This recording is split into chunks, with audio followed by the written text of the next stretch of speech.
I'd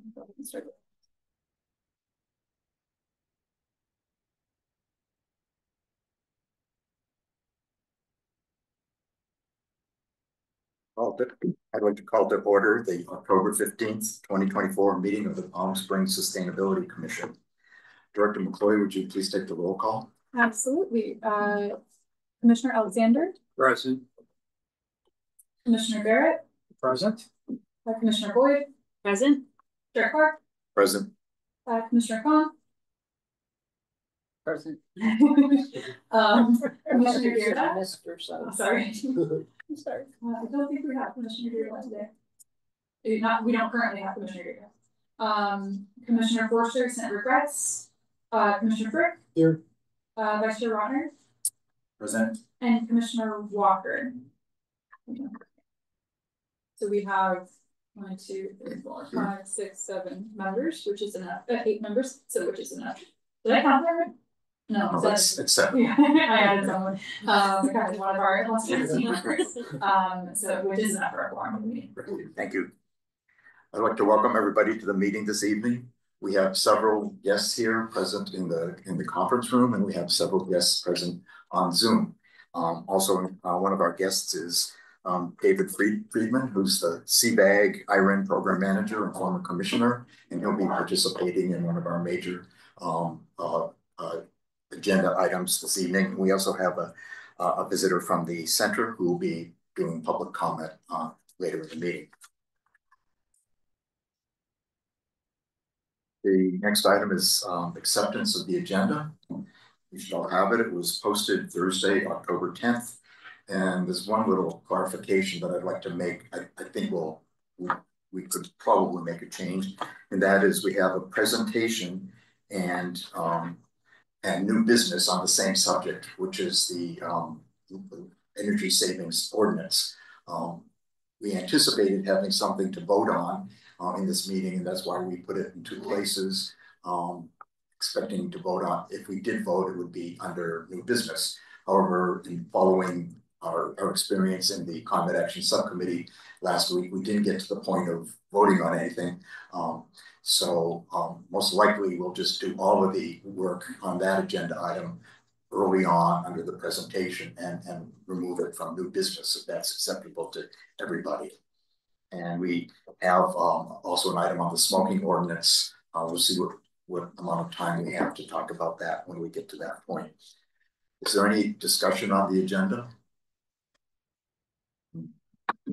If not, then the agenda is accepted. The next item then is public comments.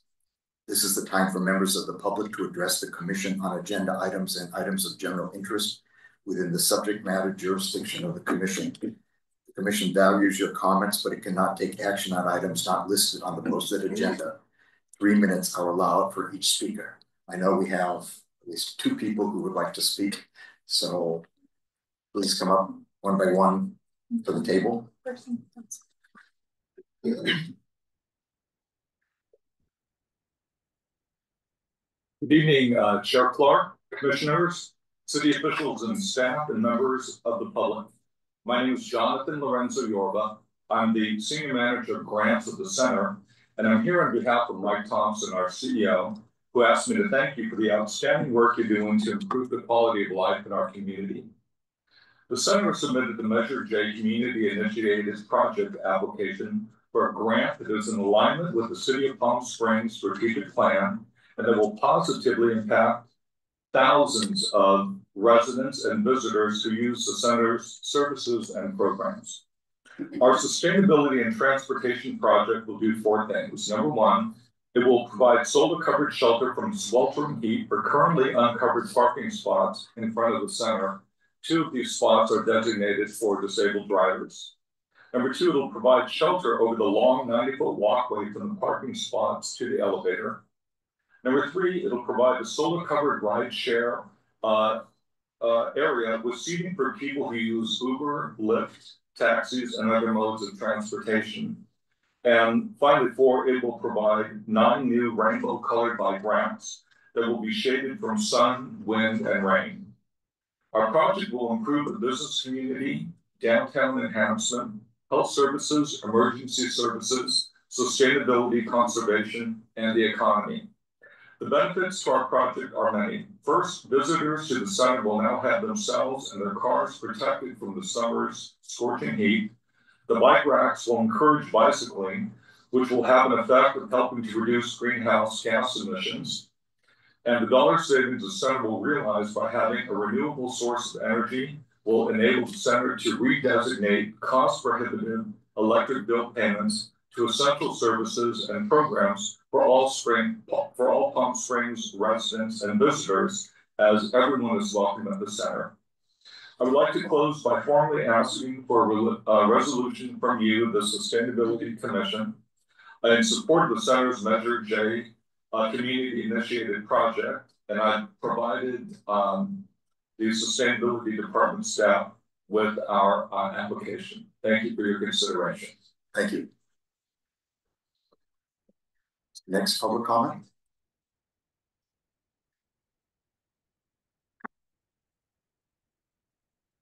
Good evening, commissioners, friends, neighbors, and fellow city volunteers. Good to see you all.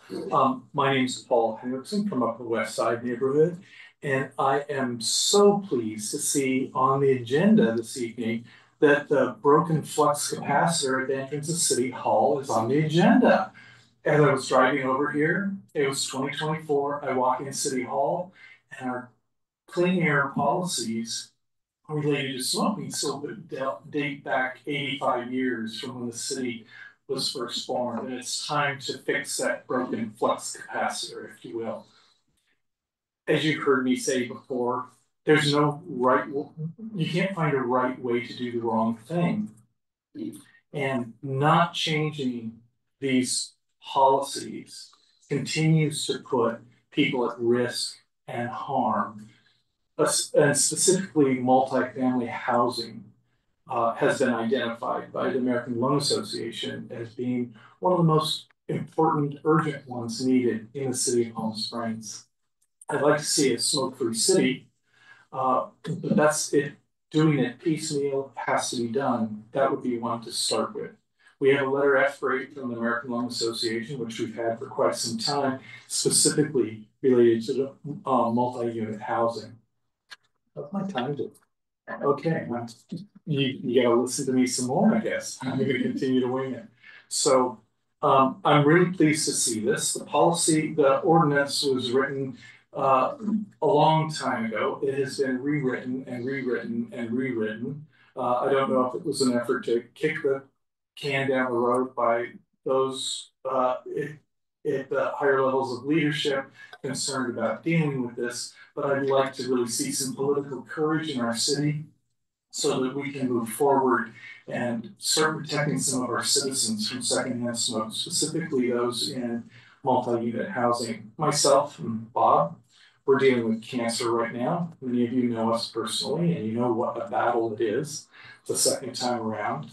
And if we can create clean air policies that help protect people from having to have this experience, which I will tell you is all-consuming and brutal, and that's an understatement, we should be doing that. So as a city, we'll never find the right way to do the wrong thing, and doing nothing is most certainly the wrong thing to do. So thank you for putting it on the agenda. I hope we'll find some stewards on this commission that will bring it forward, and let's fix that broken flux capacitor. Thank you. Thank you, Paul.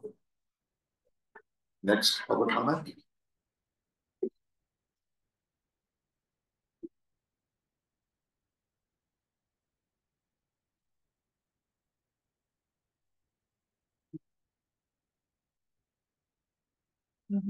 Good evening, Sustainability Commission Chair. Good evening to the Chair and to all members of the Sustainability Commission. My name is Diane Nesgoda, and I sent in, I believe for your last meeting, my personal experience on being exposed to secondhand smoke actually on a daily basis in my living room and in my home, which is a multi-unit housing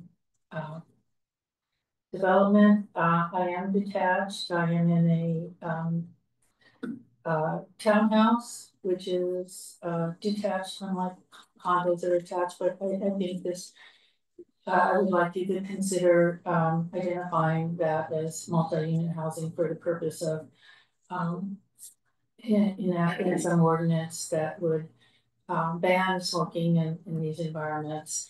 And for this meeting, I submitted, which I found was very pleased to find because it's very encouraging. It's the American Non-Smokers Rights Association.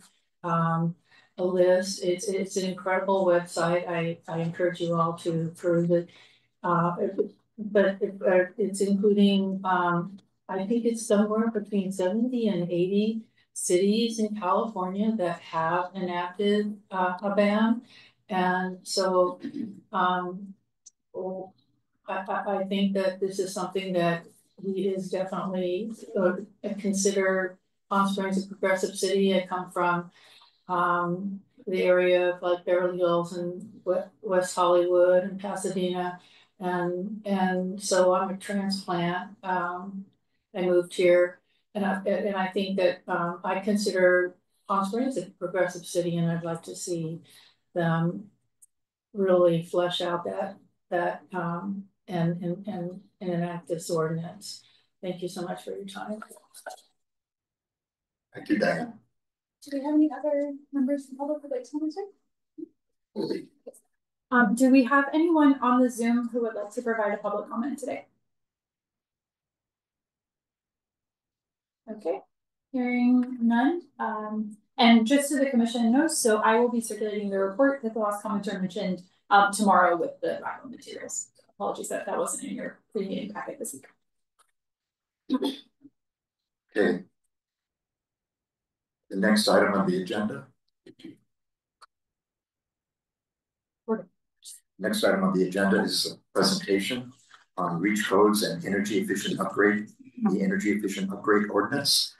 This is something that we did discuss in the climate action subcommittee meeting last week. We had a good discussion. And it's significant that this is something that we're planning to bring to the city council as soon as possible. And we'll talk about the time frame that we were looking at in doing that. But it's significant that this is the first time that we'll be speaking to the current city council about a measure to actually reduce greenhouse gas emissions, which is a significant part of our climate action roadmap. So with that, I'll turn it over to Director McCloy or Julia. Sure, so I'm actually going to turn it over to our Civic Spark Fellow to walk us through a brief presentation. Also, I would like to ask commissioners to save any comments towards the end of the presentation. Yeah, because your question might be answered in the presentation, and we have a lot of stuff on the agenda tonight, so I want to keep us tight if I can, but we want to make sure we have room for questions, so just hold them to the end. It's not so. Okay, so we can click on. Okay, a little bit of background. So the first California Energy Code was created in 1978, and the Energy Code is a list of well, sorry, I had to share the screen. I apologize. Okay, I forgot to share the screen to the research using. Okay, there we go. Sorry. So the Energy Code is a list of standards that helps reduce water and energy consumption in newly constructed buildings as well as existing buildings. It follows a 3-year cycle. So currently we're in the 2022 energy cycle, and we're going to be talking, or in the future it's going to be the 2025 code. What's so significant in Palm Springs is that over 10,000 residential buildings are built before 1978, and obviously the conditions here in Palm Springs are not the same as before 1978, and so most of these homes are not conditioned for that weather. And residential buildings made up 25% according to our 2018 JHG inventory. And most of the residential buildings are single family homes, and you'll see that this ordinance is focusing on single family homes. And so how this ordinance works, so any residents or homeowners that pass a permit for the following alterations, additions, as well as change to layout to the walls and modifications to the electricity systems. This is very as well as the heating or HVAC systems will be required to do mandatory measures in addition to additional measures depending on their building vintages as well as the amount of the permit / project value. And I'll explain further on the next slide. So you'll see that depending on the building vintages as well as the permit and project values, they would be required to do these required or mandatory measures, and those are LED and water heating packages. And LEDs would be switching out your light bulb LEDs, and then the water heating package is not requiring you to switch to new water heater. It's more of doing installations as well as installing a low flow faucets to just help with the reduction in emission. And you'll see that some of these permits will be required at certain points, and those are determined through this cost-effective explorer. And a cost-effective explorer is a tool that many cities have used to determine the value of these measures according to their energy savings. And you'll notice on the next menu right here, or the measure menu, you'll see that there are certain points associated with those measures, and that is determined through the cost-effective explorer on the fraction of their savings, energy savings. So, move on. And these are the additional measures. You'll see that these measures are determined through the cost-effective explorer as cost-effective because once a city adopts or approves an ordinance, they would have to go to the California Energy Commission, and they all have to deem it cost-effective, those measures. So this is a simple example that is loosely based off of a permit that was in our database. So this homeowner applied for an electric service panel upgrade, and the project value is $15K. And so if you see with the table, you'll see that it was built in 1968, so that's pre-1978, and it's between the range of $10K to $4,999. And so they would be required to do the LED measures and the water heating package. And this would add an additional $200 or $400 depending if the residents did not already do LEDs or did not do the water heating package. And so these are the exceptions, and I think I wanted to highlight that for individuals who are receiving care and fair, I think David Friedman did mention that there are programs in the near future that will be assisting those. So even though they're not covered under this ordinance, there are going to be programs in the future that will be helping them improve their homes. So you probably have seen in the packet just some rough calculations of what the impacts would be for this ordinance. I know it seems relatively small, I think, with the big goals of being 40% less than our 1990s emission levels. But I want to remind that this is a good start when it comes to tackling how we talk about our aging buildings. And this is going to continue the conversation of how we're going to deal with our multifamily homes as well as our commercial and industrials in the future. And I just wanted to show 3 examples of a county, town, and city that has passed a similar ordinance. And you'll notice that the biggest difference is that their ordinance is based off of the building square footage for the permit rather than the project value compared to ours. And there are pros and cons of for building square footage or project value. When we spoke to a representative from Marin County, they did mention that their ordinance, they were not receiving as many projects as they would like to, but we are hoping to be in contact with these cities, towns, and counties as this is a very new ordinance that are coming along.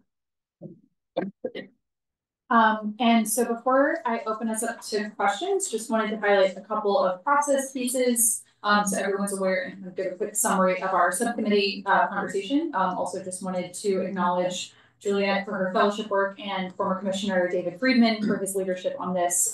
Those of you who have been students of the minutes of the commission before most of you were on it, will see David's name and this ordinance all over it. So we're happy to be bringing this back to you in sort of like a baked concept stage. So you'll note that you did not receive an ordinance in your packet. I like to make sure that the city lawyers have reviewed everything, and we're also required to do this, reviewed everything in high level of detail before it goes out as part of our packets, because those are public information. We want to make sure we're presenting reviewed things. So we're still working with them on those details. So I'm anticipating by the November meeting that we'll have something, an actual ordinance text that we can share with everybody. So for now, we're really hoping to focus the conversation on the concept and the framework and the mechanics. So as it's been presented in your packets, and as Juliet reviewed here as well. One final thing to note before I open it up, you'll notice that I think everyone, if you weren't, let us know because we have extra, you were given 2 sticky notes when you came in. One says new and one says same. So we're trying something a little bit different with how we're gonna circulate the conversation tonight, to make sure that if you are talking about something that is related to something that somebody else is currently asking about, you can hold up your same flag, so we know not to change the topic yet, because we still have questions on that particular topic. So that way we keep us from kind of zigzagging too much with the topics. So we're gonna try this, we're gonna see how it works. If it works well, I'll get you a slightly fancier version and not just a new one saying, but if you have something you'd like to ask or say that's a new topic, feel free to do that. Just hold up the green sticky, and so we'll keep log of who's next that way. Okay, so who's got thoughts? So do I say this is new? Sure, yes, go ahead. Great job. So- following instructions. So I noticed it said things excluded HOA. So what HOA covenant would, if the goal is to try to save on energy, and I'm just throwing this out, about 100 HOAs aren't under this ordinance, and the houses within those aren't under this, aren't we kind of losing? So I'm just wondering what would exclude them? I might ask that Commissioner Friedman take that question. Former Commissioner, I apologize. Program Manager Friedman. Thank you, and first of all, it's a pleasure and honor to be back here after 8 years serving on the commission, and this was a sort of directive that City Council had given the commission way back in 2020 that I've been carrying, and then took that work to me when I joined the CBAG staff a couple of years ago. So great to be back here and present it to you. So what you will see next month is hopefully is the full draft of the ordinance.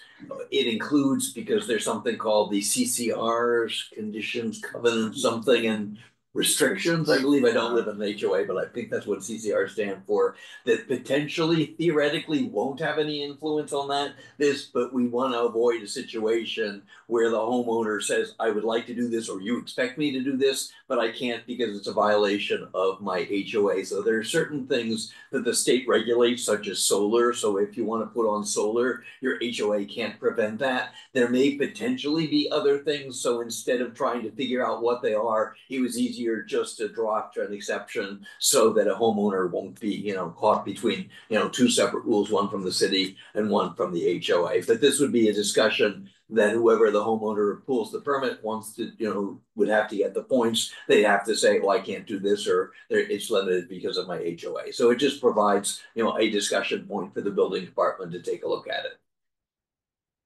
Okay. I mean, it theoretically could go out and then just be discussed, but it's best just to have this exception. But it would be up to the homeowner to convince the building department that there is in fact a limitation. Okay, I guess the only concern I have is if, like in my development, there's going to be like 1,700 houses. If all of those, because the CCNR has some odd thing in it, you got 1,700 houses. They're all new, but I'm just saying theoretically, that wouldn't be under the ordinance, and that would kind of preclude trying to save on energy if that many houses or less, because of the CCNR, were excluded. That's all I'm just wondering about. It's kind of, if our goal is to try to reduce.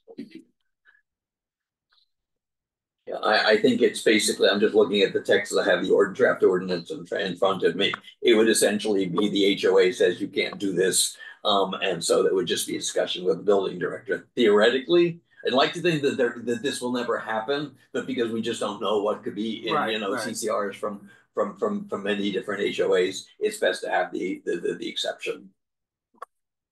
And I guess I can still hold up the new, or maybe the same, just one other company. So thank you.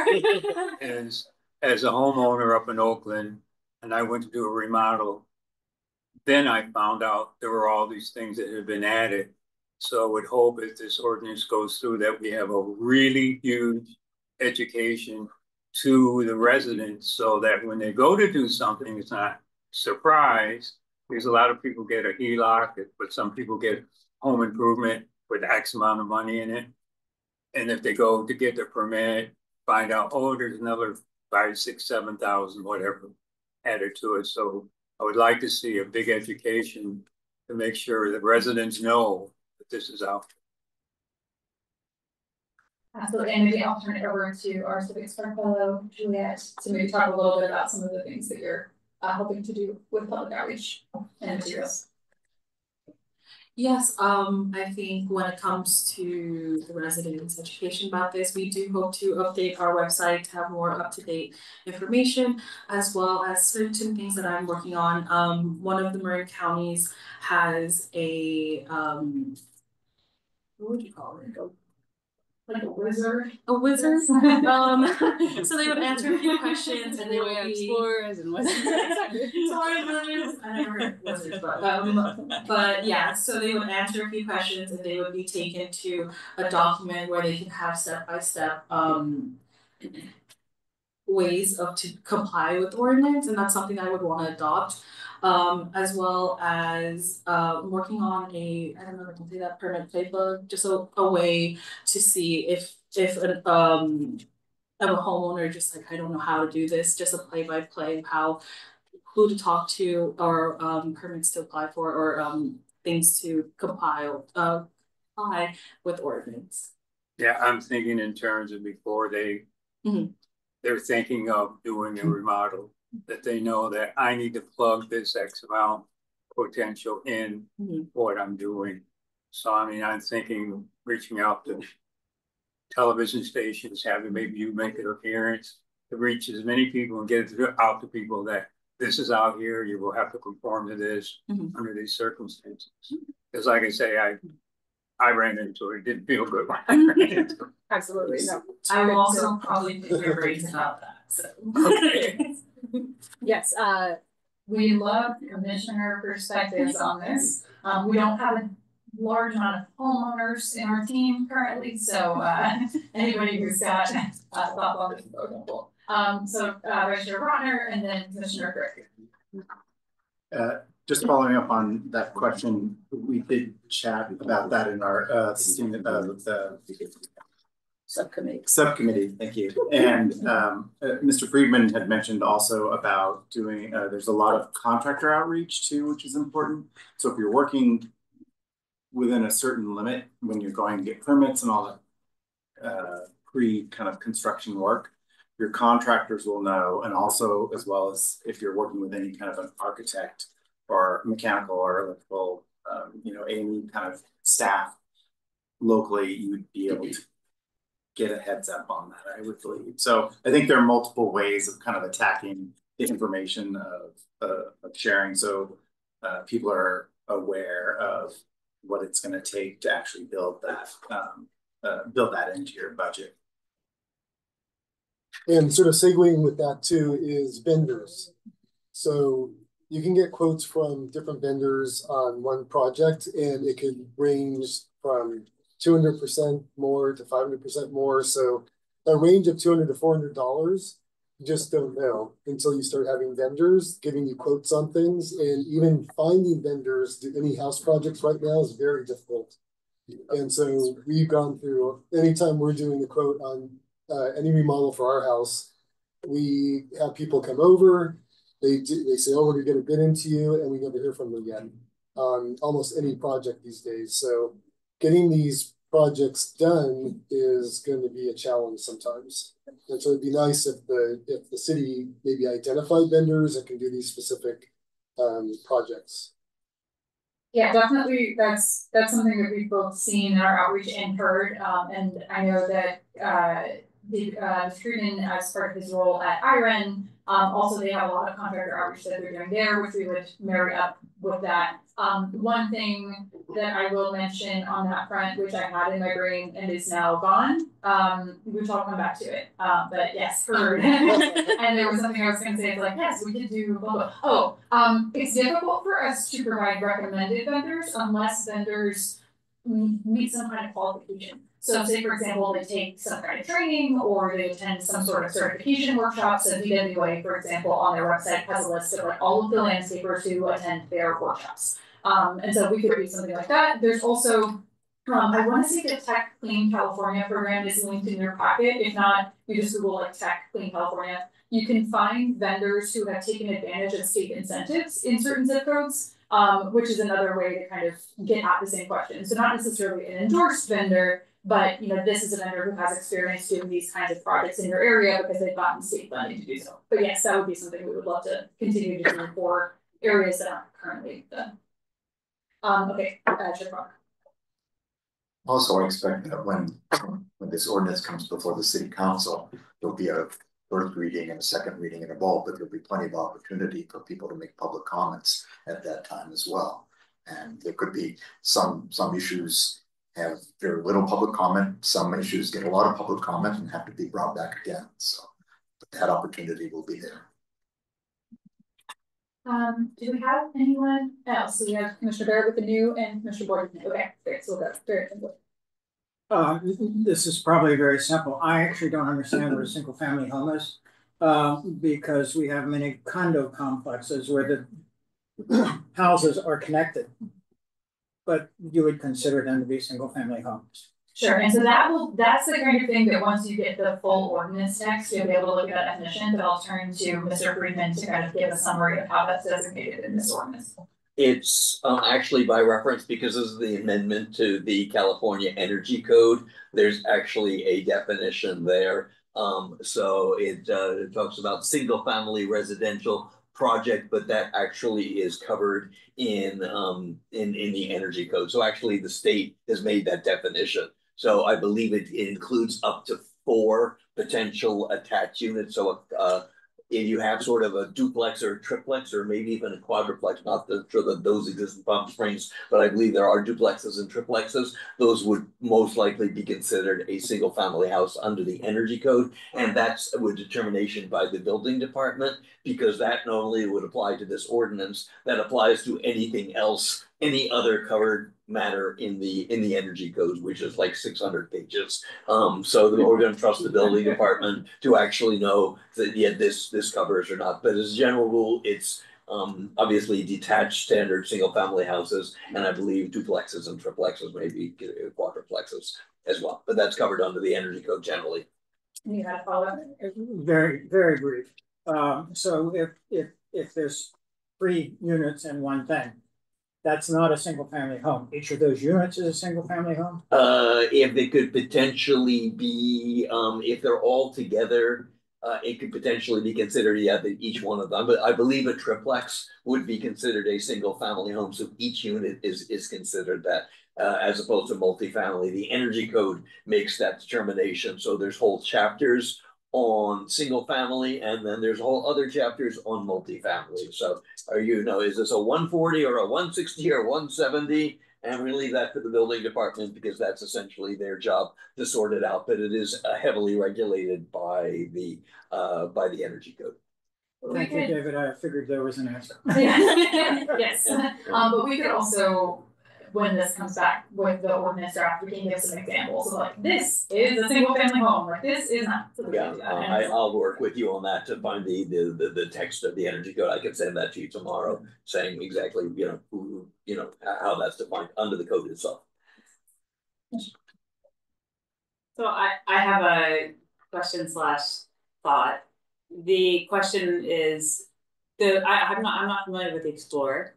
So how did you decide the actual package of measures? Because presumably there are other things that are cost effective that you could equally do, and are people allowed to do those as an alternative. And as part of that, I was just thinking that, you know, if somebody said, oh, well, wow, there are these other things I can do that are cost effective and maybe are a little bit more money, maybe I want to actually do that. So will there be any sort of education and outreach as well as part of that?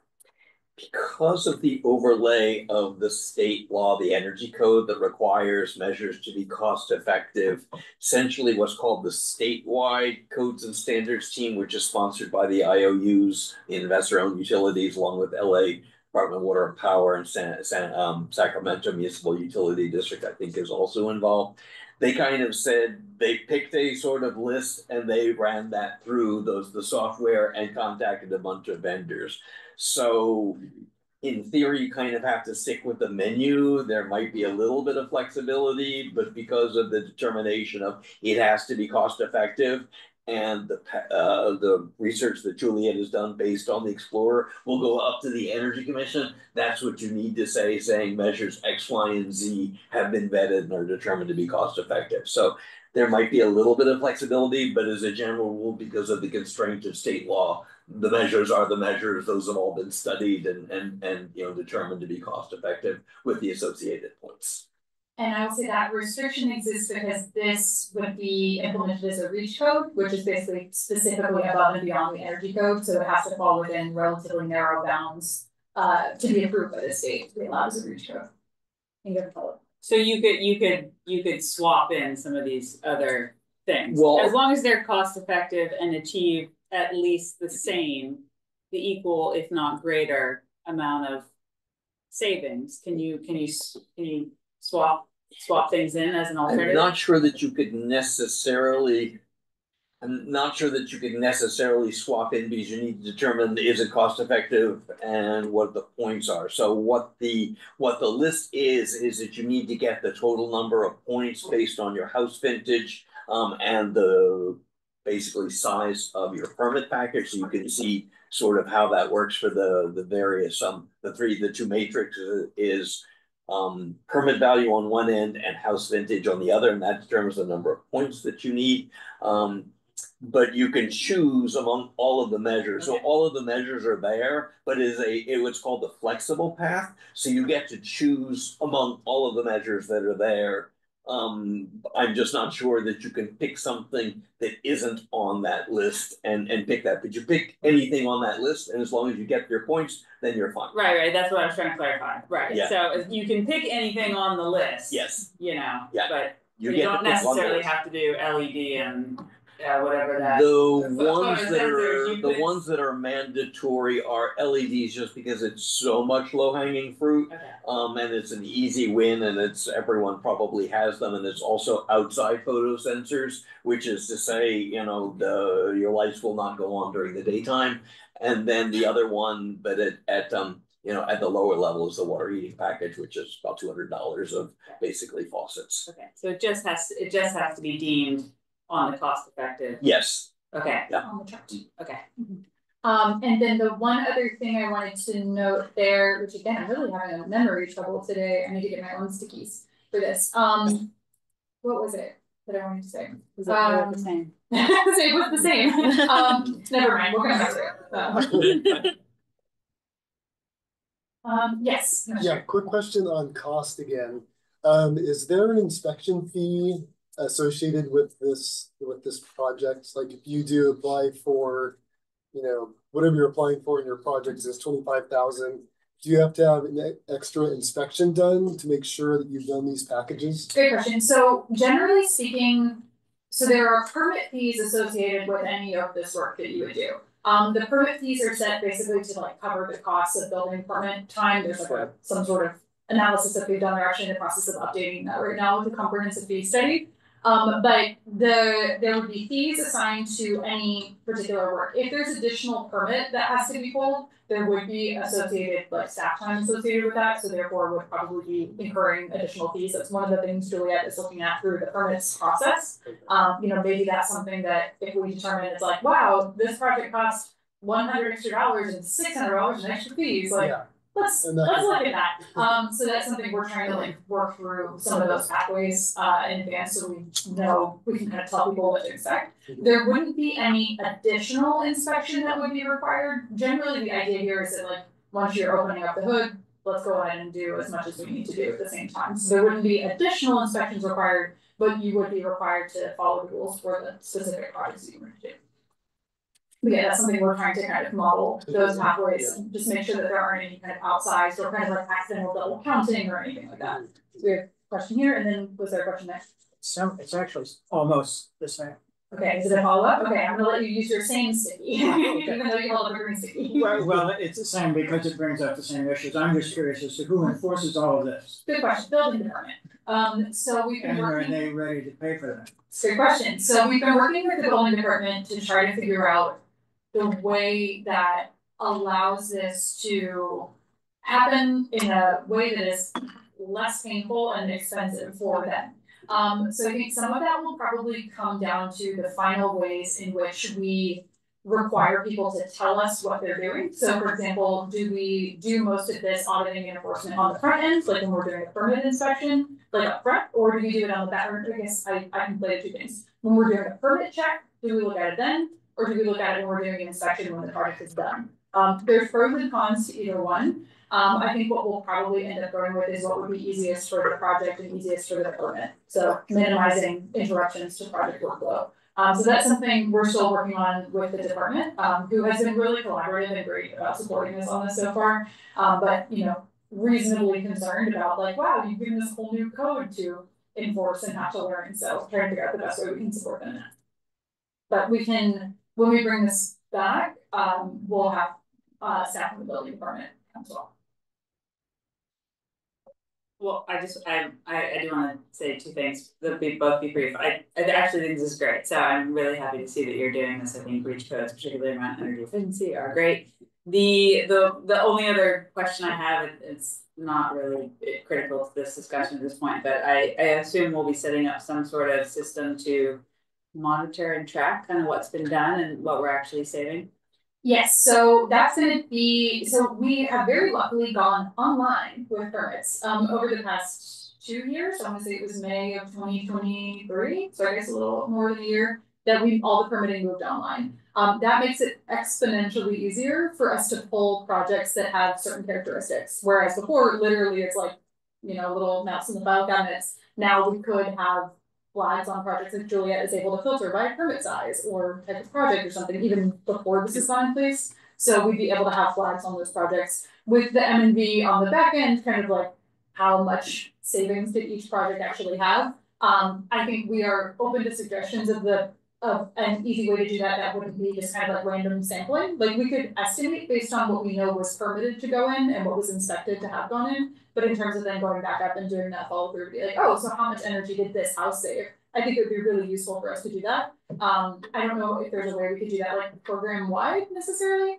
but if folks have some thoughts and as Mr. Freeman does. That I believe it may already be in what Juliet's done from the Explorer. So the Explorer in all of the work, I think Juliet, is that in your, I think you actually had included GHG savings, and that's I think how exactly you came to the total. So the nice thing is the Explorer will say this measure per installation will save this much in electricity and this much in GHG. The GHG measures are largely a lot of the the gas measures because that's what's generating.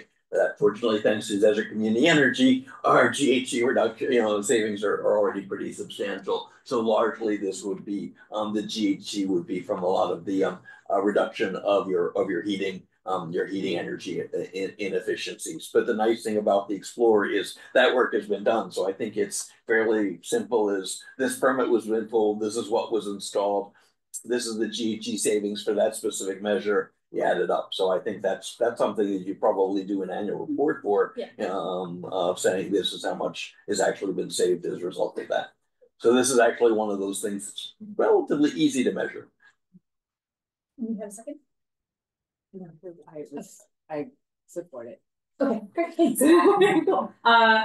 Cool. Commissioner Barrett, do you have anyone else who hasn't spoken yet who would like to jump in? Okay. I'll make it quick. It's an editorial, not a question. which is that we have 2,000 mobile homes in the city. The city can't do anything about them, but an awful lot of people who are remodeling them are actually doing some of these things already. So it'd be nice if we can find some way to incorporate that in the whatever. You can't put it in the package because the city can't regulate mobile homes, but in the encouragement process. Yeah, and the sort of education and outreach and Right, support. Yeah, and so that's something too where I believe, you can correct me if you know I'm notably wrong on this, but that mobile home owners would also be eligible for a number of incentives that are available through the state, is that correct? Like the heat pump tax credits and all that stuff, they would be. Yes, it's complicated, but essentially, yes,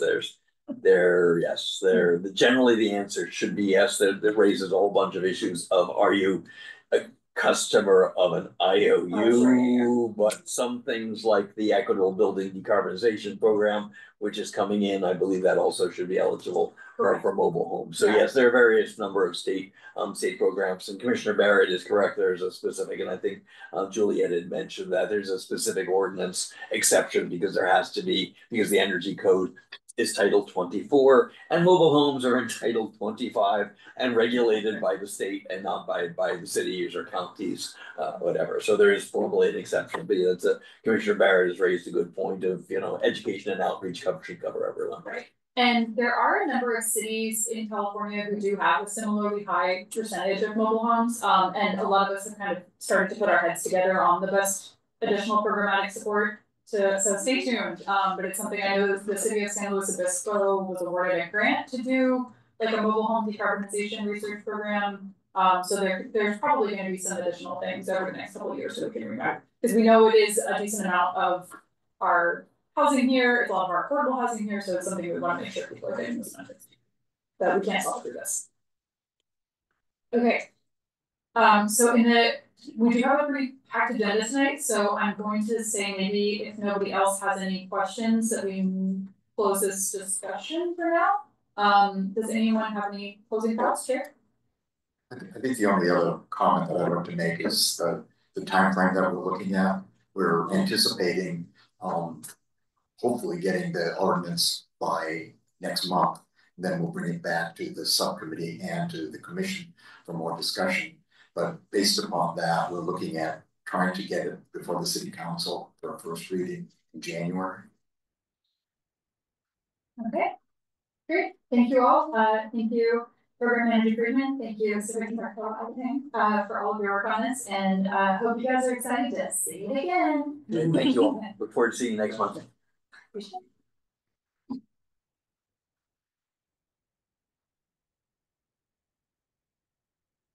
Thank you. And I think our new posted system was effective. Yes, it did seem to largely work, so we'll keep trying it. If anyone hates it, you can help me out. It's good to be able to continue on a thought without going to another topic. So this is a very creative way of doing that. Thank you. Okay, first of all, Ben, for what will be the fancier version of this that you'll see now. Okay, the next item on the agenda is chair's comments, and I just have a couple things that I wanted to bring up. The first is I just wanted to report on the Healthy Desert, Healthy Youth Summit that was held about a month ago at the Westland Mission Hills and Rancho Mirage. The Desert Healthcare District was the sponsor, and I thought it was very good. And I know Vice Chair Rotner was there. He may want to make comments as well, but the first day was really quite eye-opening. There were several presentations that focused on the East Valley, clean water in communities there, and environmental justice in the Salton Sea cleanup and the lithium industry development. There were a lot of challenges there, and I think it was handled very well. The second day had discussions from officials in desert cities, and Director McCloy participated in a panel discussion, and representatives from utility companies also were in a panel discussion. That was very interesting. And finally, there was a very powerful keynote speaker, Naleli Kobo, a young woman who fought an oil well in a residential area in Los Angeles that was creating serious health problems, including problems for herself. That oil well was eventually shut down. So that was very interesting. And the Desert Healthcare District is committed to following up with this conference on a yearly basis. Do you have comments? Mr. Rodner? Yeah, just be really quick. It was a great conference, and I hope next year, if they have it, everybody can get the opportunity to go.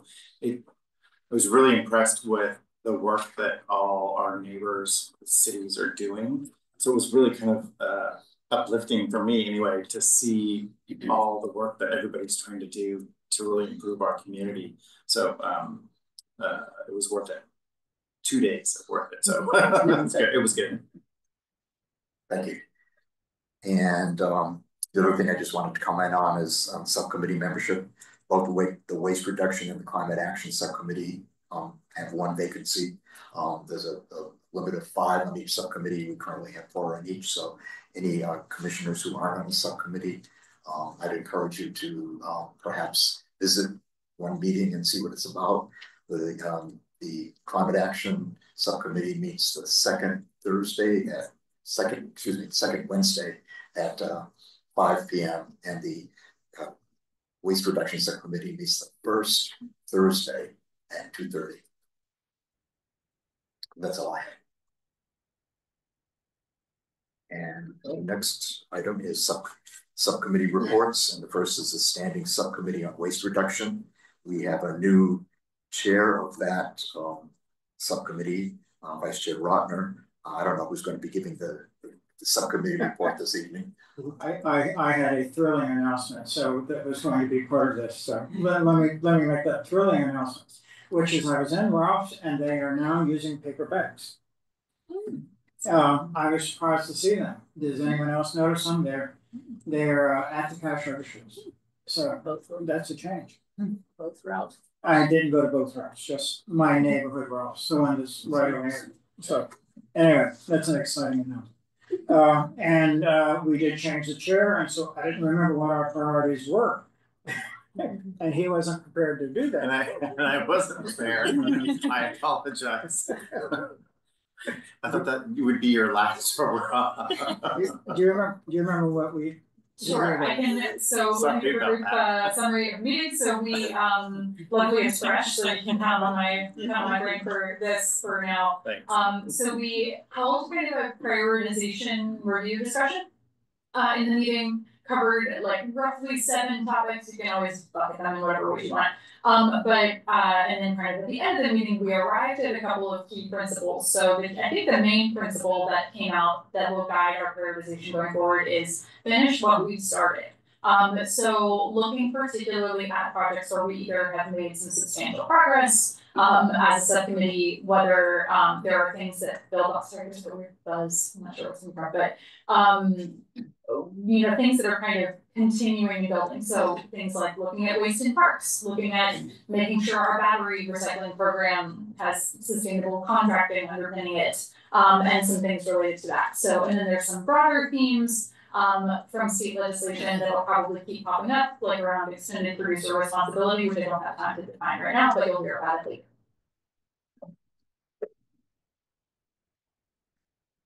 Do we need to remind everyone that shredding starts this week and is on Saturday? Oh, we will discuss. Don't worry, shredding will arrive. But yes, thank you.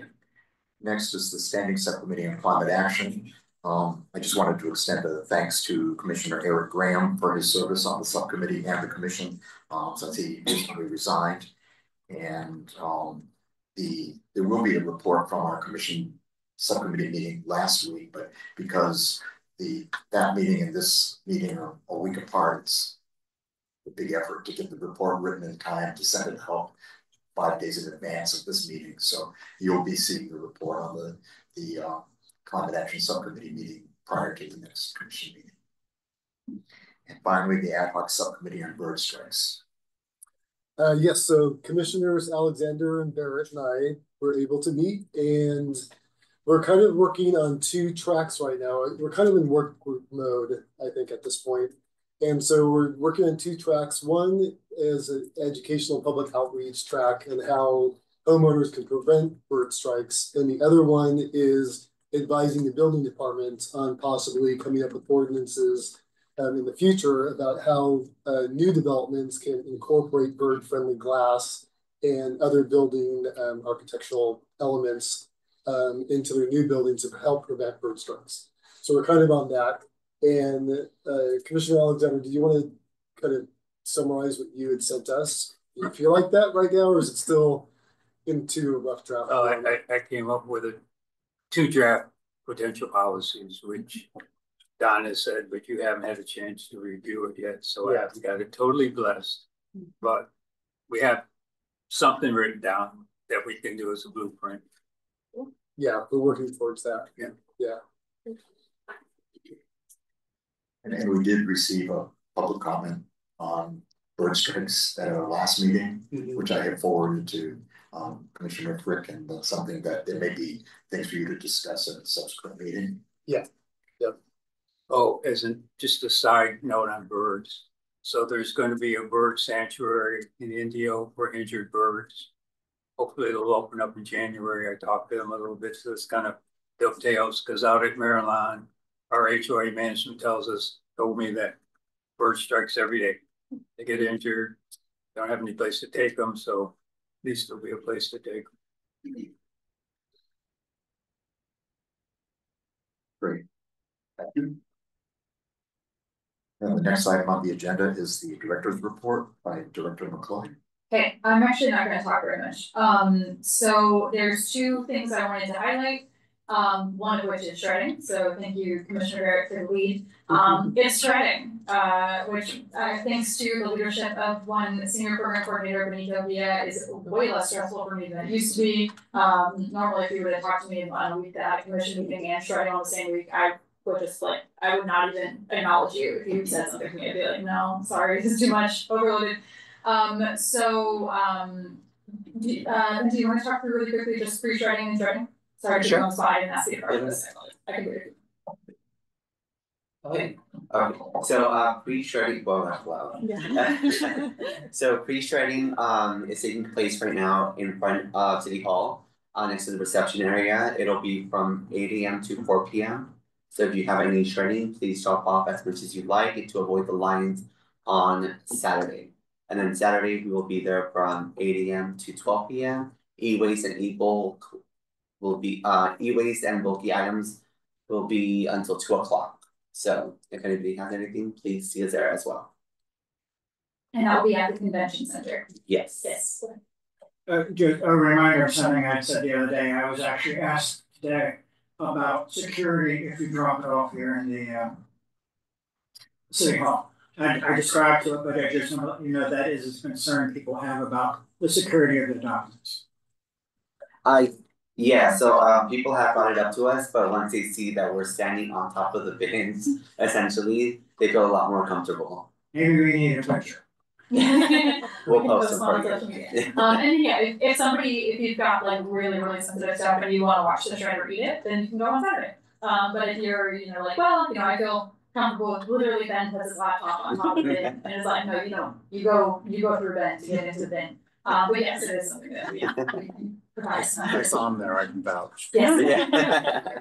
And he's there the whole day.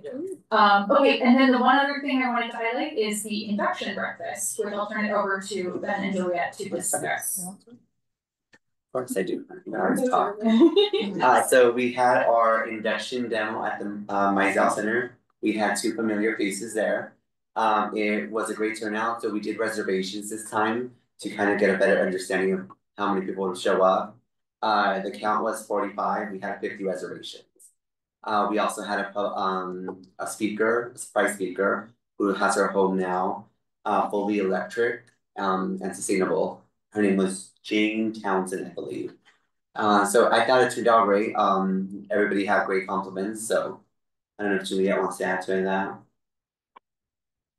No, you talked about the event really well. I mean, it was a great turnout. There was a lot of residents that were also asking questions. So we'll look forward to working with Mizell and Hector for a future brunch situation or dinner.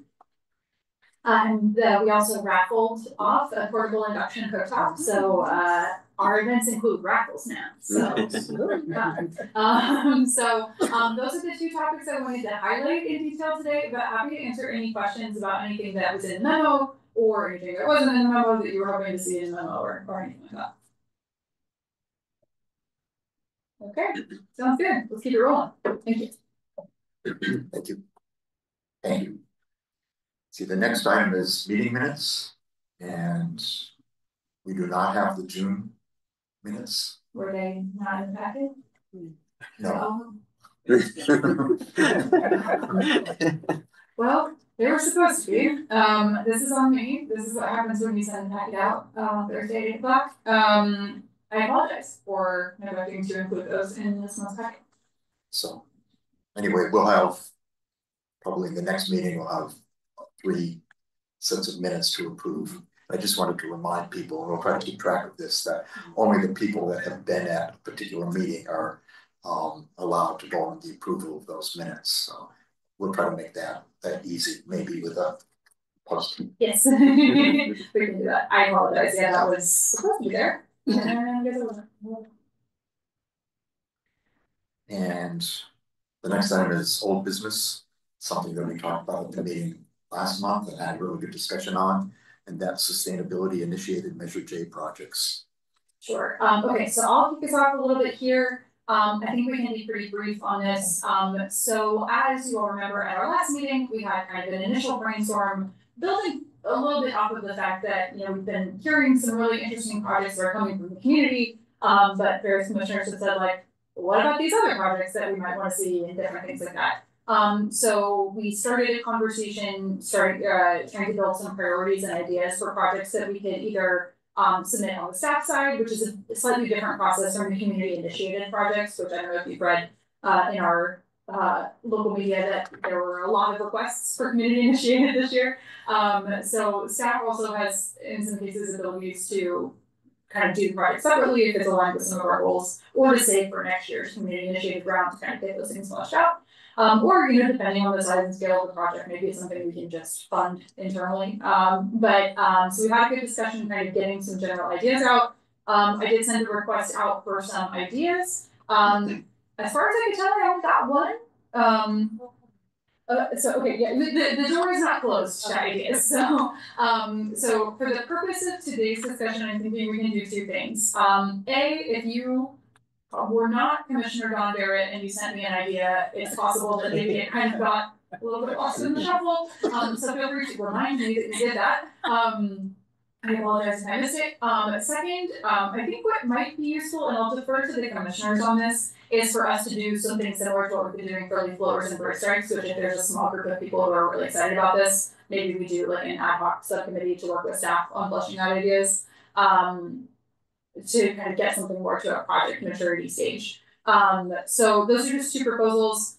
Commissioner Barrett, do you want to just quickly summarize the concept? And when I say ideas, I mean it can be like a napkin concept. I think we're just kind of trying to figure out like what order of magnitude, what types of projects is the commission interested in, where would we maybe want to take this brainstorm.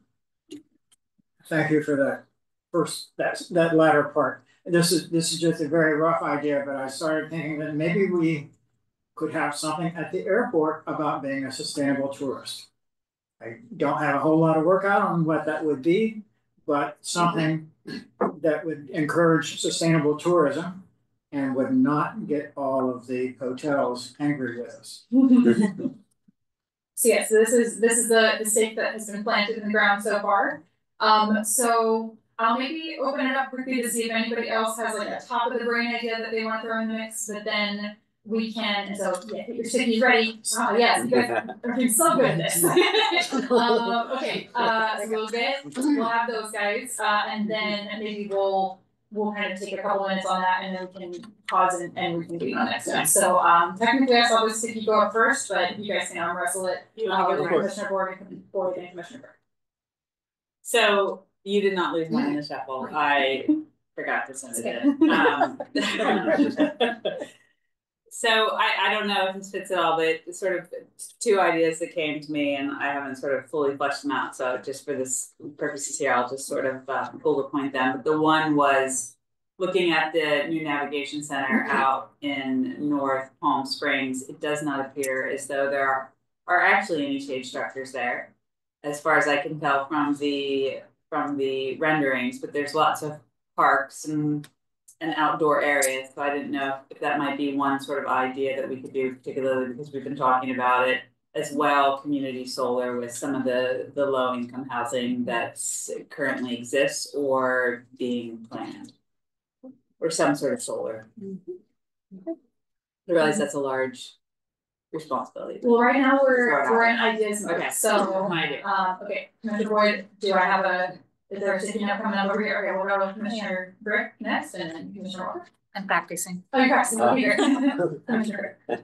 A project that I actually submitted as a community member to the Measure J Commission for consideration is converting Cerritos Park lighting, stadium lighting, over to LED also.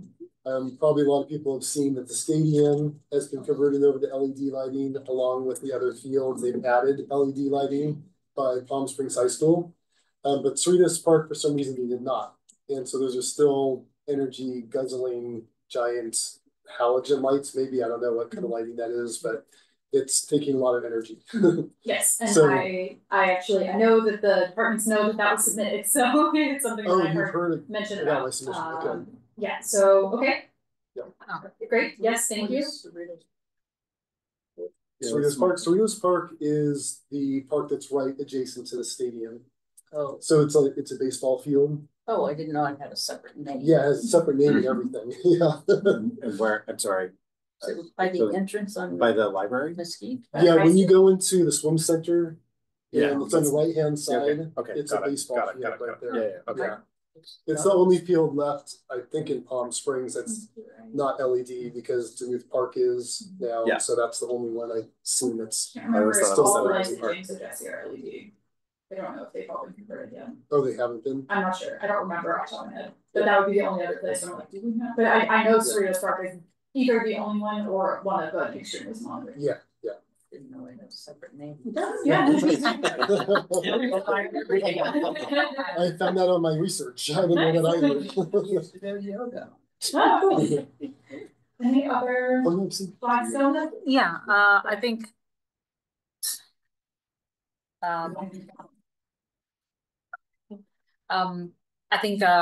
to piggyback on airport tourist, I saw in San Francisco airport how proudly they present like, hey, we are turning sustainable, we are sustainable.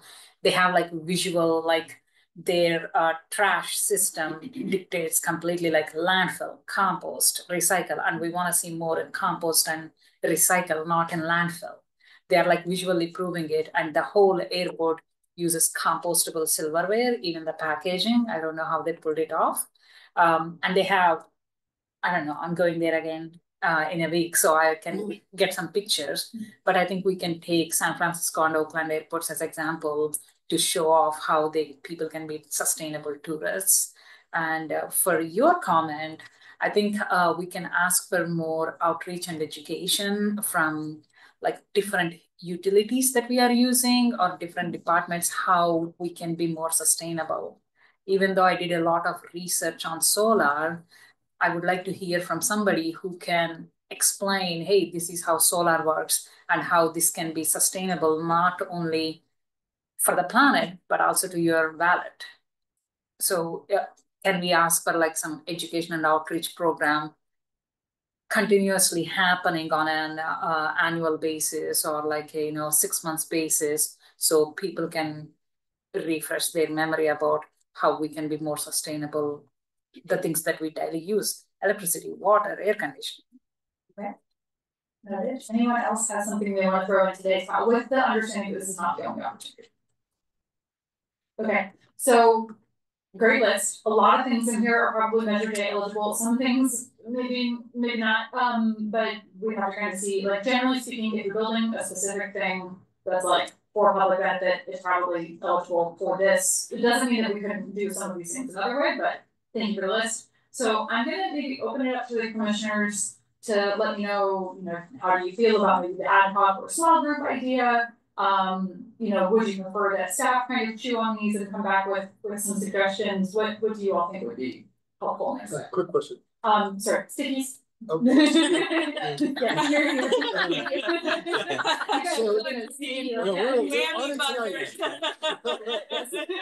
sure you're somebody was asking a new question. I just wanted clarification. Yes, I feel like I started yeah. So that is the idea of the subcommittee to recommend to the Measure J Commission that we support these projects? Good question. So what I'm thinking that we would, yes, kind of. So I think we probably have a little bit more work to do to kind of decide what projects we want to look at for this specific thing, and then we would work with small group subcommittee members to help us build out what that application might look like. So yes, in the long term, but not necessarily as part of the community initiated process or this go around, because that application was closed. So it's more kind of idea stage, I think, than where you're specifically at, because we need to do some work to kind of say okay, so is this viable? How much would it cost? Who would own it? Some of those up here. So this would be for the next application. Yeah, either to next community initiated round, or staff also there are city projects that are funded through Measure J that aren't necessarily just community initiated projects, a lot of sidewalks or road improvements of various types, or some of the road reconfiguration work. And those didn't necessarily go through that community process. We have a different path.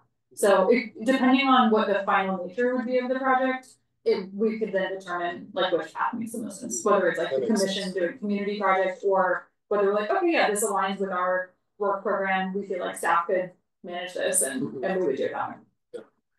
Thanks for the clarification. Follow up. Just tagging on to the ad hoc committee, I think it might be a good idea to, once we have a list, is kind of rifling through, is this the right path to go? Are there other city organizations that we might be able to partner with? I was just thinking on the signage, because I've always thought about that of welcome to Palm Springs, turn the water off and brushing your teeth, kind of, something, some silly logo that we have.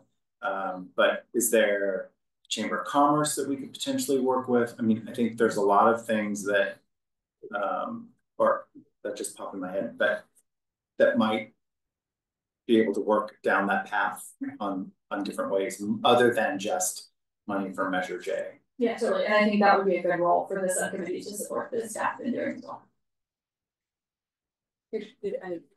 Oh, you have a saying. Sorry, I didn't see you're behind the owl. I didn't see you. I'm being subtle. Okay. Go ahead. Roy is calling. You're gonna have to at least make sure it's above this little camera. So I can see.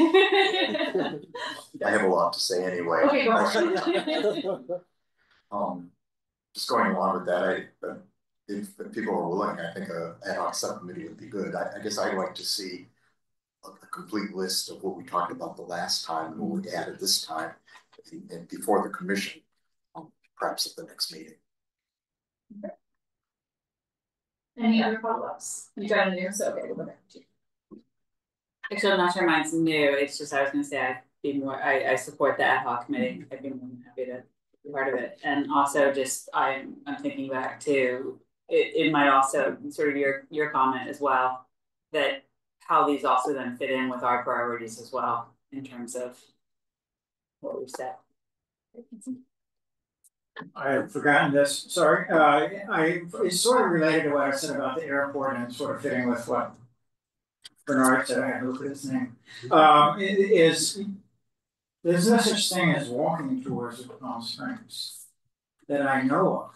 And develop a notion of getting people to say, you're a visitor. Go walk these neighborhoods. And that's a doable project to come up with something like that. So they do exist. Oh, hold on, I saw it same over here first, and then I'm gonna come back to you for sure. Sorry, I'm trying to follow the stickies. The Historical Society does have walking tours. I don't know if they've suspended them. I think they suspended a lot of their activities during the COVID period, but I think they're now trying to get more things going again, like their speaker series. So that's something that we could check with is, are they still doing the walking tours? Okay.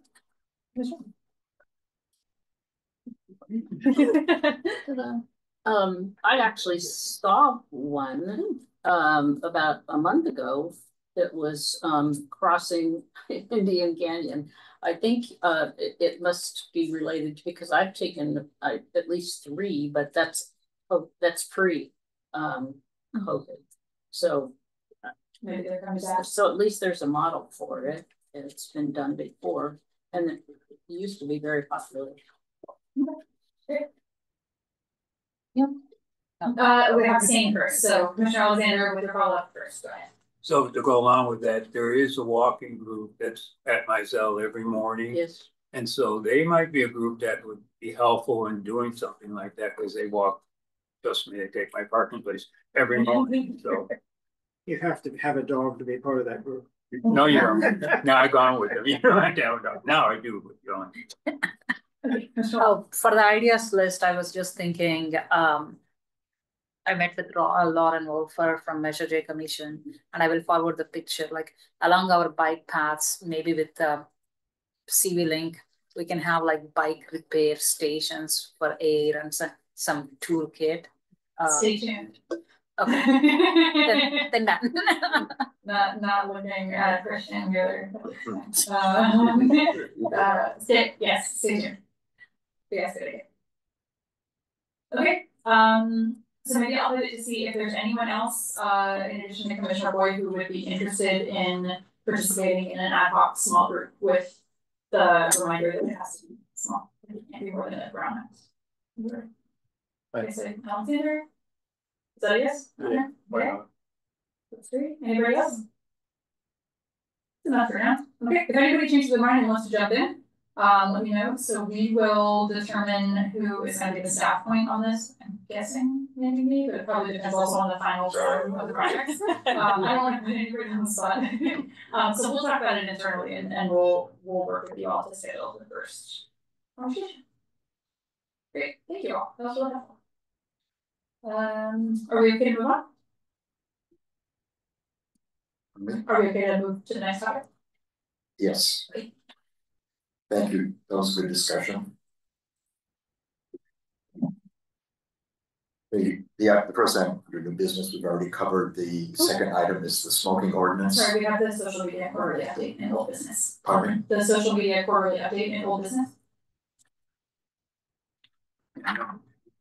Oh, actually, I had a slightly different version. Oh, okay. Sorry. Well, it's totally no. Yes, we will do social media update. Would you prefer it at a different time? No. Okay. Okay. All right. Over to. Okay, so social media insights. So for Facebook, this is how it's currently going. The last 14, 28, and 90 days. What I've noticed is most of our followers are most active Saturdays, with them being not as active Wednesdays and Fridays. We have reached between 734 to 893 people on Facebook.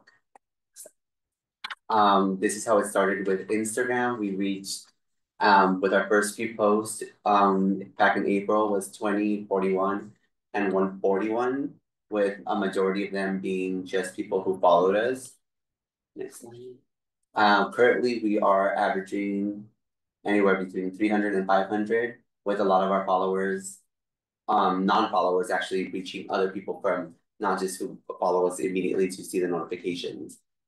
Next one. And so for TikTok, of course, Commissioner Dawn was our first ever person to be featured in the video. Saying, who is that person? And he got, being the first week, he garnered 118 views.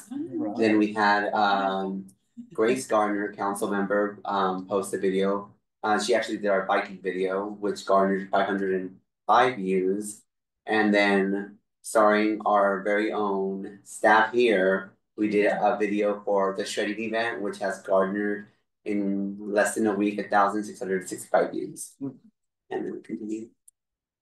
So for Nextdoor, our post, how when they started, we were of course getting 691 to 808 per views.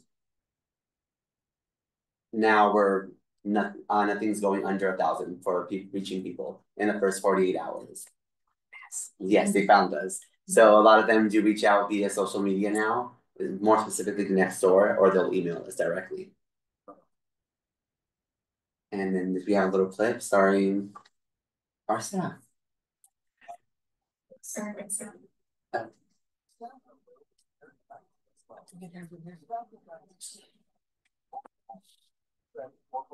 lights. And don't forget, for Instagram better experience, drive slowly and follow staff directions.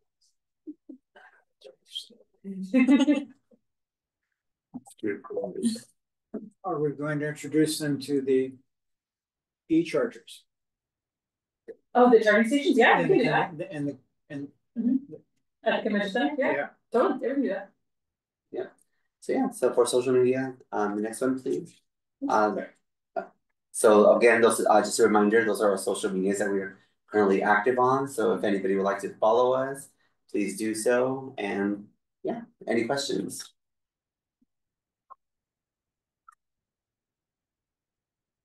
Do I take a question coming? I remember. I wanted, it'll probably change dramatically in the seasonal, different seasons. You started in the spring and people are not around or not out and living. Yes, and a lot of it is word of mouth. So Yeah. that's the good thing about it right now. Yeah. Once we have our people back into the season, then hopefully it'll spike up a little bit more. And I just want to thank Specialist Wheeler for not running any of us over in the consolidated our offices. Isn't close. So really excellent writing these songs. Okay. Thank you. I presume we'll be doing that on a regular basis? Yes, quarterly is our plan to bring the metrics back, but if anybody wants it more often, let us know. Thank you. Yeah. Jumping ahead to the second item of the new business, which is the smoking ordinance. Yes. Okay, so I didn't prepare a presentation for this. As you know from reading the packet, most of this work predates me. So the person that asked for institutional memory on this is Chair Clark, who was really involved in the drafting of this. So what you have in your packet is a couple of things, and kind of what we were hoping to do this evening is kind of similar to what we just did with the 100-day discussion, is to identify who is interested and kind of pass the baton to them officially as a commission. You guys can decide how you want to do it and talk about what the next steps are. So you've been provided a couple of things in your packet. One is just a really short summary of kind of when this has come before various bodies. So the council has not seen this. The draft that you've seen, the Sustainability Commission did pretty extensive review, as did the Human Rights Commission back in leading up to 2022. So the last action that was taken by this commission was in May of 2022, when it was recommended that the ordinance be brought in the form that you've received to the commission or to the city council. Basically, what happens between then and now, or then that kind of recommendation at a council meeting is that the council has to decide to put it on the agenda. There were a couple of times where it looked like it was going to come to the next meeting, and it never did for any number of reasons that one can or cannot guess. Chair, would you like to comment? When you're finished, I just wanted to get in the queue. Okay, sounds good. I'm making. Okay, and so you've been provided the draft that was what was approved by at the May 17th, 2022 meeting, which for those keeping score, I joined the team in August of 2022, so I unfortunately was not at that, but Chair Clark was. Also of note, so recently in September of 2024, the council did approve the expansion of the prohibition of smoking to all areas, outdoor areas of the Palm Springs Airport. So that was the most recent action that's been taken by the council on smoking. So you can kind of go through, I gave you a short summary of the key changes. Then you also have the draft ordinance and the existing muni code. So they are relatively different. The feel of them is pretty different. Like it reorganizes a lot of sections, so it's kind of hard to compare and contrast. But the main thing is expanding prohibition in certain kinds of enclosed spaces, indoor and outdoor, and then expanding protection to multifamily housing. So you may remember from our public comment A similar issue was emailed into us last month, which I believe was provided in those email comments that the commissioners saw, about whether this could be expanded to include things like detached multifamily housing. So that's something that we've got the question over to the legal team. I don't know what our authority is there specifically. I'm not an expert on this issue, so we wanted to make sure that they had a chance to take a look. So we have asked that question, we don't have an answer to it yet.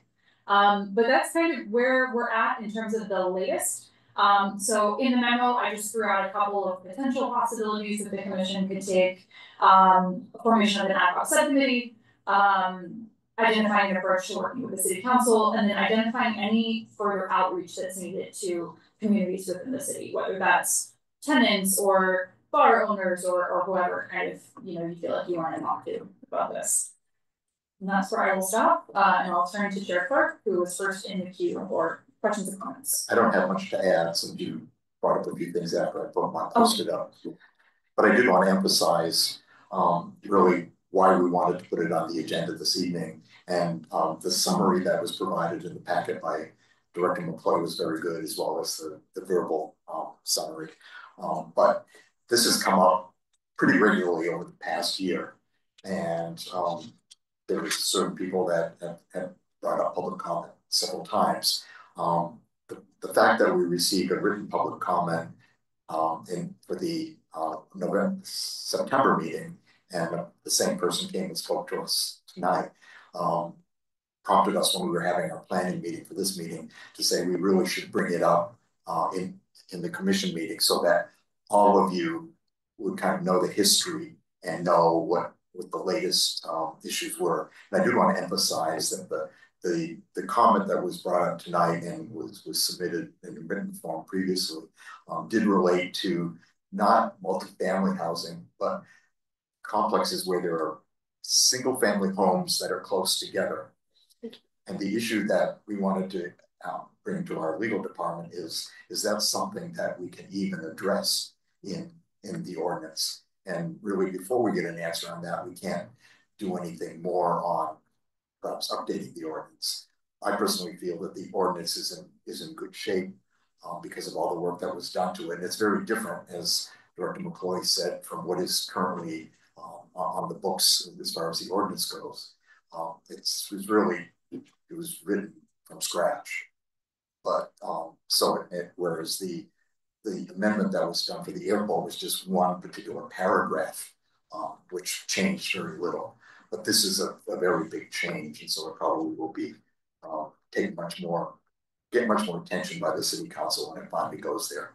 But I think it is important that everybody be up to speed on what we've done with it, where we are now, and if there are people that are interested in working on it, probably it's most important is to understand, what is in the ordinance, and then we should be getting a response from our legal department within the next couple of months, I assume.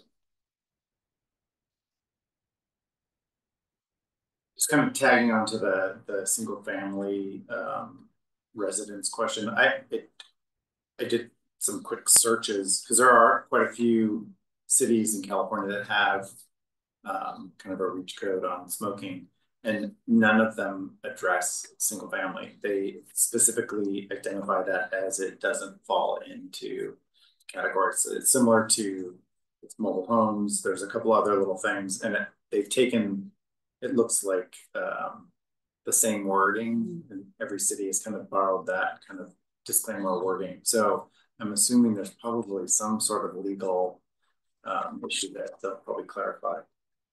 But I was just curious. I was curious myself of, it's like, how do you identify a townhome or a quadruplex or whatever? Right. It's the similar thing where there might be an issue there. But I think in comparing what I read from, say, Carlsbad or some various other cities that have stuff, Alameda, it looks pretty similar. So pretty tight kind of verbiage for our draft. Makes sense. Yeah, it's a time-honored tradition in city staff legislative drafting, which is if somebody else has an ordinance about it, it was probably legal. So you can copy paste and it's probably going to be legal again. So yeah, that makes sense. Thank you for doing that. Any other thoughts, clarifications? Okay, do we want to move to maybe the next steps portion of the conversation? So do folks have an opinion about forming an ad hoc subcommittee on this issue? Is anyone interested in participating in that? Yeah. My question, what would the ad hoc committee do? Good What's, question. at this point, it seems to me that it's pretty solid, unless we want to review or. Yeah, I think probably the main, it all kind of comes down to like, so what now, I guess. You know, it kind of comes down to the approach that the commission would like to take in terms of taking it to the city council. So we do have previous commissioners, but a commission recommendation that this year amended. I think, you know, we have a new council since then. There's probably some council member education that could be done by members of the commission. There's probably, there may be questions that council members have that commissioners could help to kind of fill in the gaps on. So a lot of it is a little bit like, it's kind of in this gray area of, it's sort of up to the commission to decide, you know, is this something that we kind of take and say like, hey, let me answer any questions you have about this, or is this something that the commission is like, I want to see this agendized, you know, in the first 6 months of the next council. Those are kind of different tacks, but I think the subcommittee would kind of make that determination. I think I saw Sam here first and then.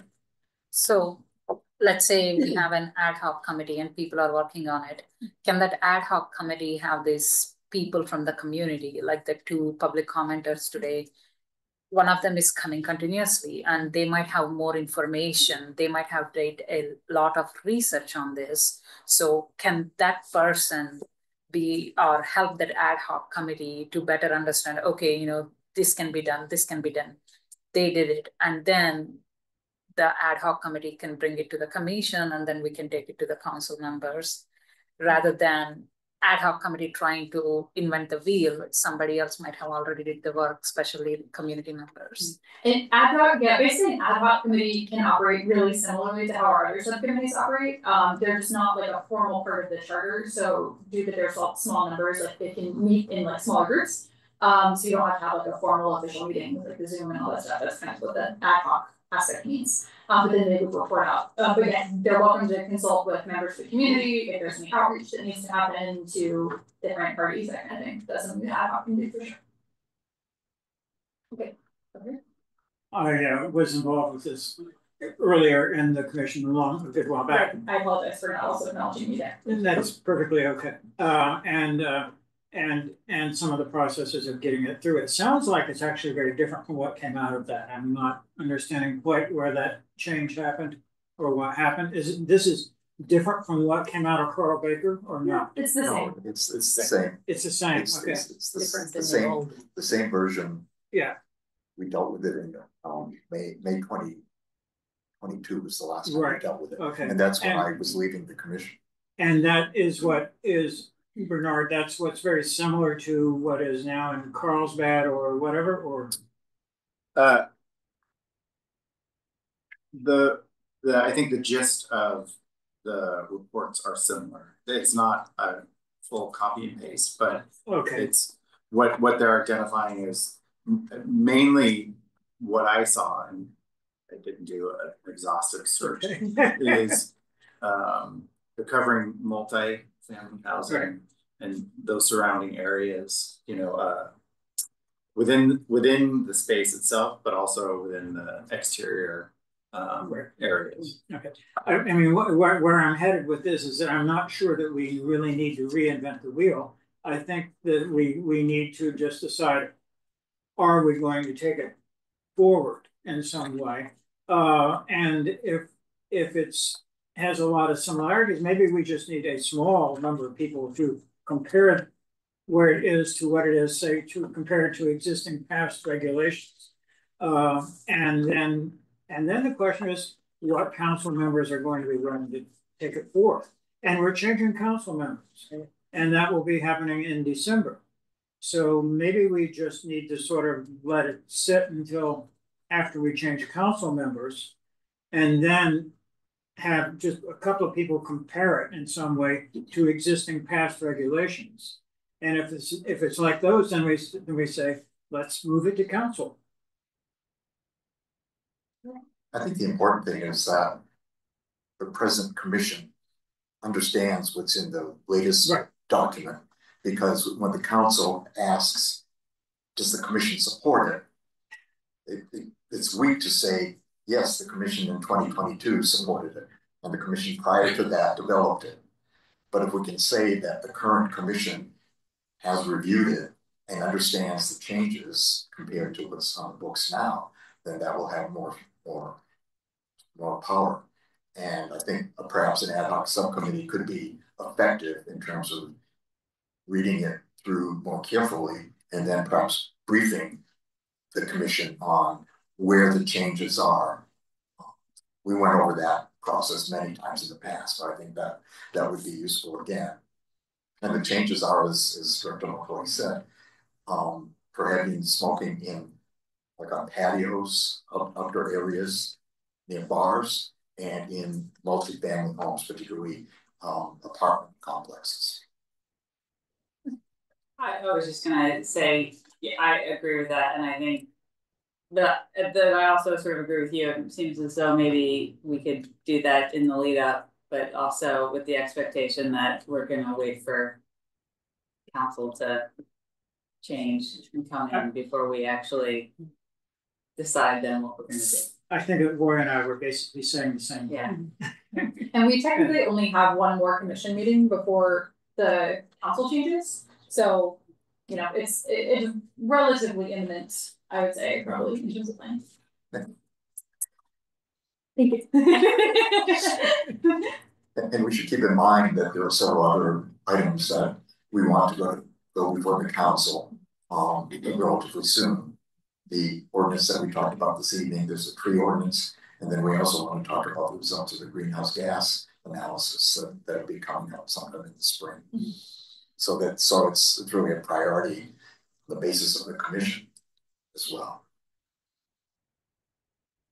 So maybe I might ask if any commissioners are interested in, I guess, like, I don't want to overly formalize it, but either making a motion or making a recommendation for what to do next, whether we want to do an ad hoc, whether we want to table this to a specific future meeting date, you know, does anyone want to kind of posit a next step for consideration? Can I ask you a question? Okay, sure. Do we need an ad hoc committee to read through it and do a comparison and then present next time? We don't explicitly need it. Okay. That's one way that could be done. Okay. I basically, when I'm kind of presenting a memo, is like, this is about as far as my knowledge on this issue goes. If y'all want to kind of direct us as staff to come back with a more detailed presentation, we could do that, or, you know, commissioners could kind of like, you know, reading group it. So it's kind of up to you all to sort of decide what would be best for the process that this commission wants to take.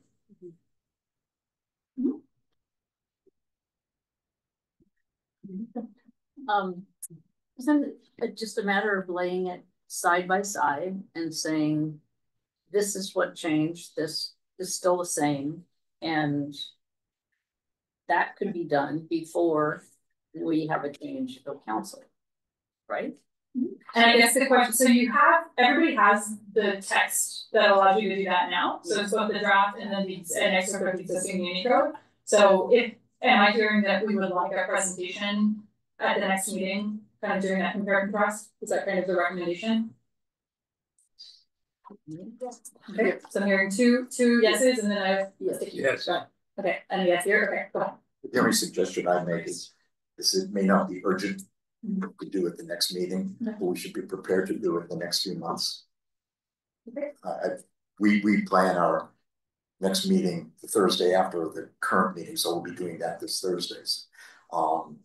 We may want to prioritize. Perhaps it'll be there, perhaps it won't be, but I would just like to suggest that maybe next month isn't necessary. Okay, that's fine. And would we like that presentation to come from staff or from commissioner?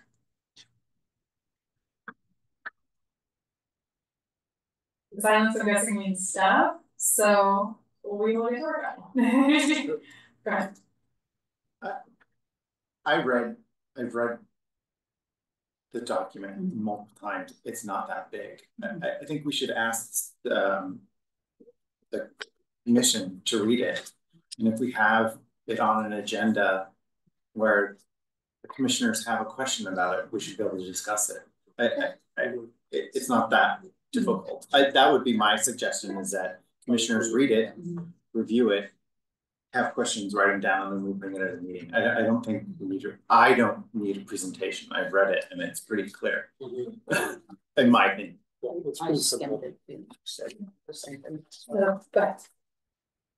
this is a logistical question. Are we, if somebody sent some bullets out, not volunteering myself for that, but I'm just saying, you know, like, nor you, anybody, but I'm just saying, if somebody said, here are kind of some bullets that they sent around to the commission, are we allowed to do that, or does it have to be noticed? I would say send it to me. Okay. So if you have any key takeaways from your reading, send it to me and Ben, because that's the best way to make sure one of us sees it. So my general request is, thank you. Because between the two of us, we have one brain. Ben has most of it. So yeah, feel free to send them to us, and then we can compile those and send them around to the bank. That's fine. Did we have a saying here? So we'll do a saying here and I'll come over to you on the.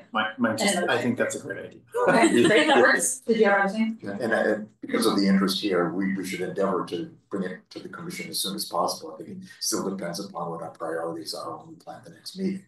But if we go through that process, then we can do it as soon as possible. Briefly to Commissioner Rodner was, since you've found other examples, if we could see some of the other examples when we're reading. Sure. And that also, so our commenter earlier mentioned a report that she had sent. She sent that over to me, I want to say maybe yesterday or the day before. So I didn't get a chance to make it into the packet, but I'll send that around. They also have a list of all of the cities that have passed an ordinance. So in supplementing that, we can do that. Yes. I'm just gonna throw it out there. I feel like this is a really good ChatGPT. Yes, that too. Yes. I will volunteer to. AI is here. ChatGPT, like an AI tool, they're really good at summarizing things. And comparing. Yeah. Okay, so what I'm taking from this is that we have a request to agendize kind of a lightly facilitated conversation about the substance of the ordinance. Some of our commissioners who have kind of dived in a little bit more on this are gonna send some kind of discussion points or some key highlights that you all took away from it. And then any other material that you want to be part of the packet for that discussion. And then, you know, staff, we can kind of set it up, highlight those things, send those materials, but then we're gonna kind of step back, leave it to the commission to have a conversation on where you wanna take this. So we'll, I'll defer to the chair and vice chair on when we wanna agendize that, but it sounds like we want a little bit more space for a discussion about, so we can build collective understanding of the material, and then from there, decide the next step. Is that a fair summary? Yes. Great, okay, sounds good. Thank you, Erin.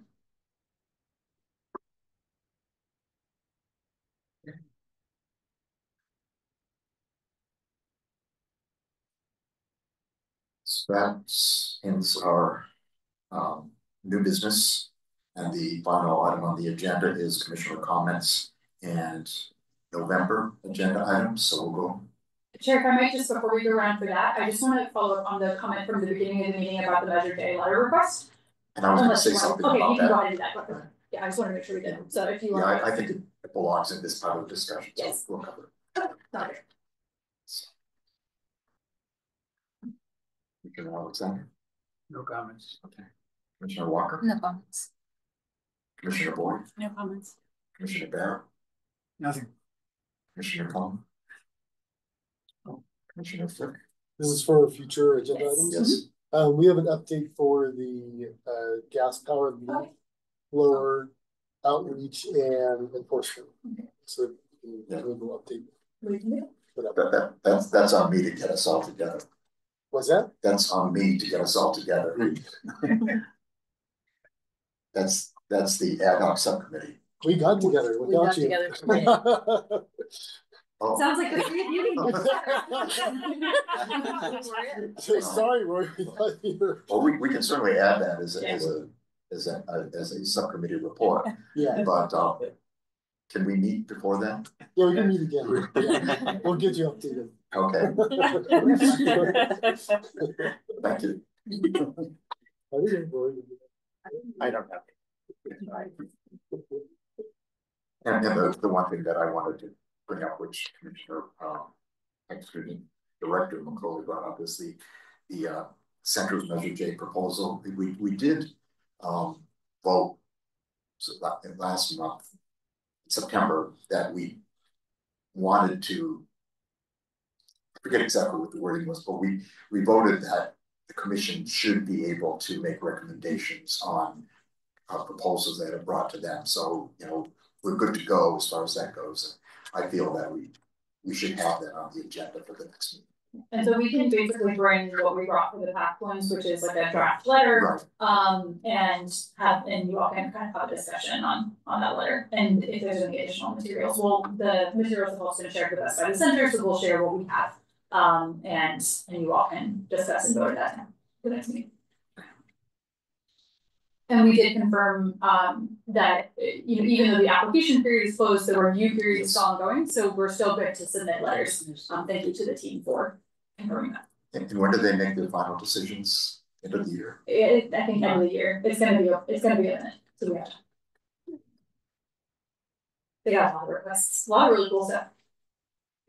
A great turn. Okay.